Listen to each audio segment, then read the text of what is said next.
जैसा कि सुबह के वीडियो में मैंने आप सभी को सूचित किया था कि केंद्रीय शिक्षा मंत्री और उत्तर प्रदेश के बेसिक शिक्षा मंत्री और माननीय उप मुख्यमंत्री डॉक्टर दिनेश शर्मा जी की एक महत्वपूर्ण बैठक होने वाली थी, जिसमें अभ्यर्थियों को बहुत ज़्यादा उम्मीदें थी कि जिस प्रकार से माननीय मुख्यमंत्री जी के द्वारा एक कमेटी का गठन किया गया है रिक्त पदों का ब्यौरा जुटाने और नए पद सृजित किए जाने के संदर्भ में शिक्षक भर्ती के आंकड़ों को लेकर के उसके बाद से क्या कुछ हुआ है आज की मीटिंग में, ये जानना आपके लिए बेहद जरूरी है यदि आप भी शिक्षक भर्ती का वेट कर रहे हैं। नमस्कार दोस्तों, मेरा नाम है नीरज और आप देख रहे हैं करियर बिट यूट्यूब चैनल। अगर आप इस चैनल पहली बार विजिट कर रहे हैं तो उसको सब्सक्राइब करते हुए बेल आइकन को प्रेस करना ना भूलें। आज की मीटिंग में जो महत्वपूर्ण बातें हुई हैं वो पहले की 4 वर्षों में क्या कुछ सुधार हुए हैं शिक्षा में, इसी सब बातों को दोहराया गया है और क्या कुछ आगे का प्लान है शिक्षा को लेकर के, इसके बारे में महत्वपूर्ण बातें हुई हैं। वहीं सबसे महत्वपूर्ण बात शिक्षक भर्ती को लेकर के तो केंद्रीय शिक्षा मंत्री जी ने मीडिया से बात करते हुए स्पष्ट शब्दों में कहा कि शायद ही ऐसा कोई प्रदेश होगा उत्तर प्रदेश को छोड़ करके जहां पर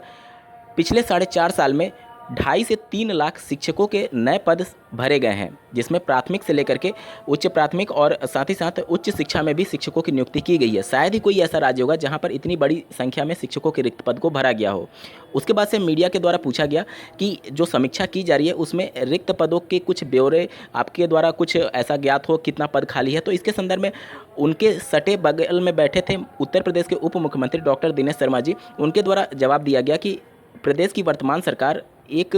अभियान चला करके सभी रिक्त पदों का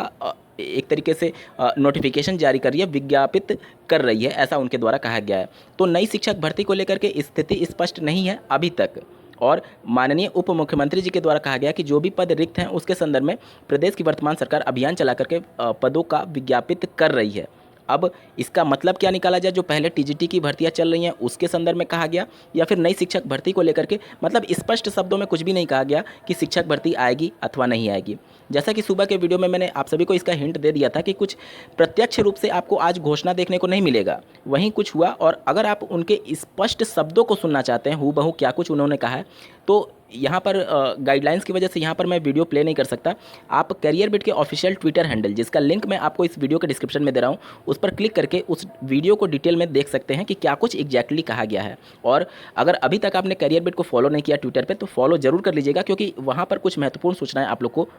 प्रेषित की जाती हैं। आज के वीडियो में बस इतना ही। ऐसे ही महत्वपूर्ण अपडेट के लिए इस चैनल को सब्सक्राइब करना ना भूलें। इस वीडियो को देखने के लिए आपका बहुत बहुत धन्यवाद। भगवान करे आपका दिन शुभ हो।